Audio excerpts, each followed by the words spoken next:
आज आप class 8th व्याकरण में समास पाठ 6 देखेंगे।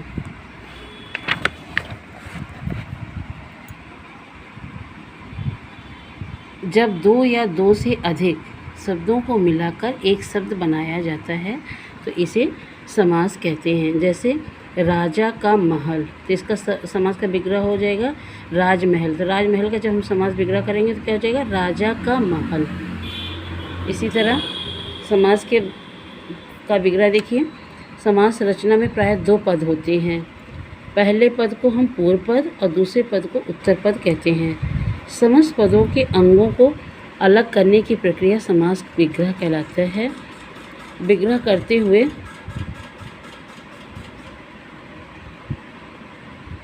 कहते हैं लुप्त व्याकरणिक शब्द पुनः दिखाई देते हैं। जैसे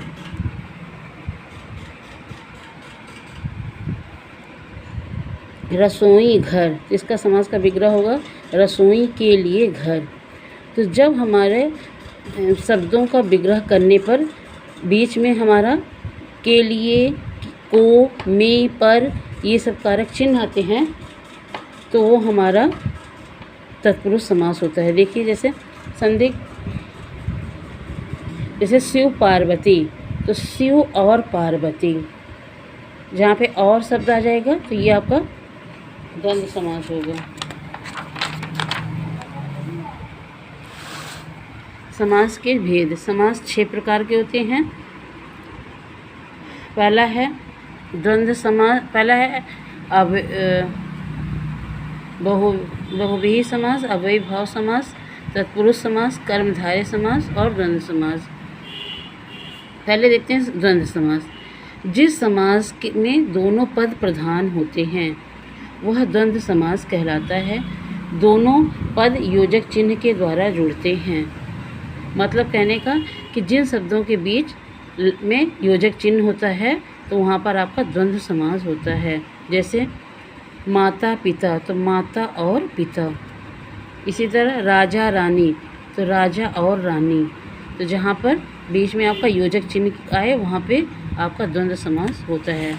दूसरा है बहुव्रीहि समास।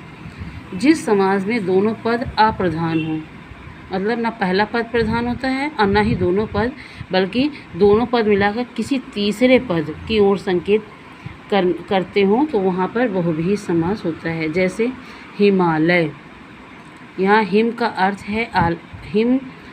है बर्फ और आलय का अर्थ है घर, और हिमालय से एक विशेष पर्वत को बोध करा रहा है। अतः अन्य उदाहरण में भी देखें, जैसे लंबोदर, तो लंबोदर लंबा, और उदर मीन्स होता है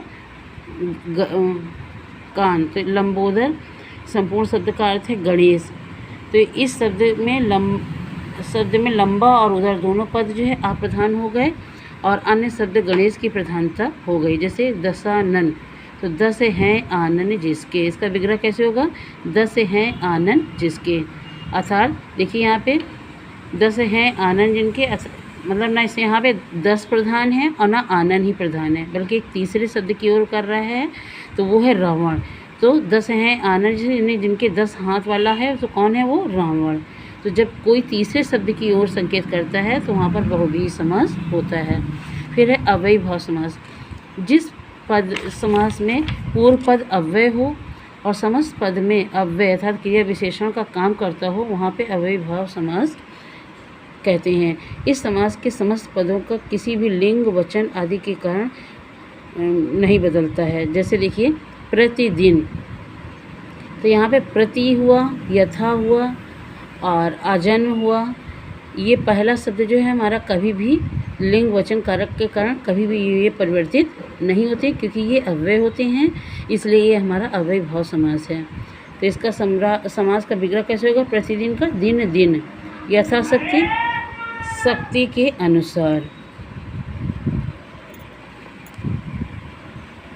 इसमें पहले शब्द का पहला शब्द प्रति, आ, यथा, नी, ब अव्यय हो, जहाँ पे पहले होते हैं तो वहाँ पर अव्ययीभाव समास कहलाता है। तत्पुरुष समास।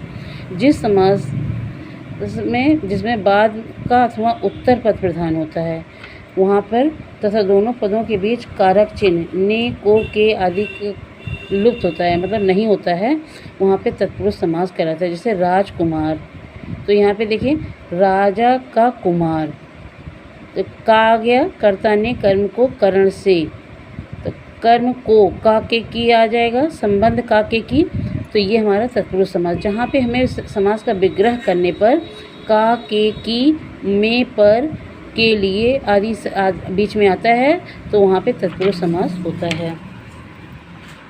जैसे हाथ से लिखित, तो हाथ से लिखित।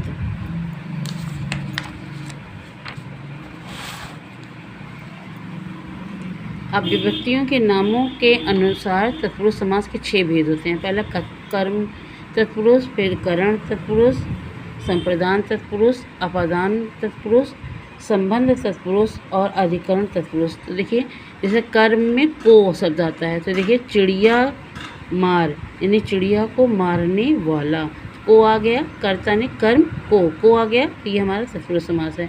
इसी तरह करण में देखिए, इसमें जैसे जन्माद, तो जन्म से अंधा, कर्ता ने कर्म को करण से आ गया शब्द ना, ये हमारा तत्पुरुष समास है।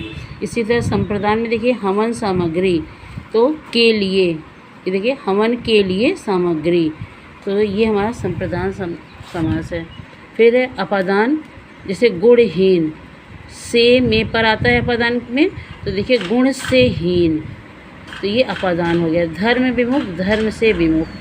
संबंध तत्पुरुष, संबंध में जानते हैं आप काके की रारेरी आता है, तो दीनानाथ, तो दीनों के नाथ, ये हमारा संबंध तत्पुरुष समास है।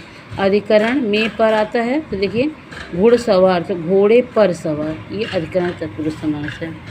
मतलब कहने का ये है कि जब हम समास का विग्रह करते हैं तो उसमें अगर कारक चिन्ह आता है तो वो हमारा तत्पुरुष समास होता है।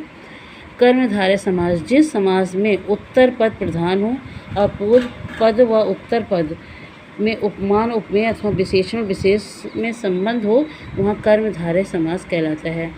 कर्मधारय समास तत्पुरुष समास के समान ही उपभेद माना जाता है। जैसे नील कमल, तो नीले रंग का कमल।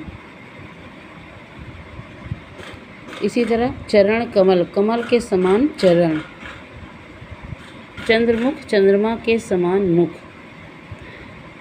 पीतंबर, देखिए उदाहरण से पीतंबर चंद्रावली, तो इसमें पहले उदाहरण में नील कमल शब्द में नीला है विशेषण है और दूसरा कमल जो है विशेष है।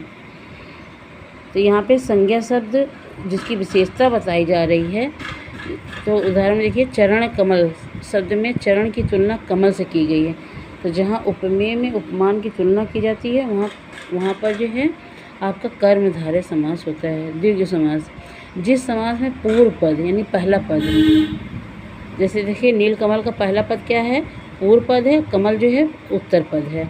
तो इसी तरह जिस समास में पूर्व पद संख्यावाचक विशेषण होता है वहाँ वह समस्त पद जो है समूह का बोध कराता है, इसे द्विगु समास कहते हैं। जैसे देखिए दोपहर, तो दो जो है हमारा संख्यावाचक हो गया, दो पहरों का समूह।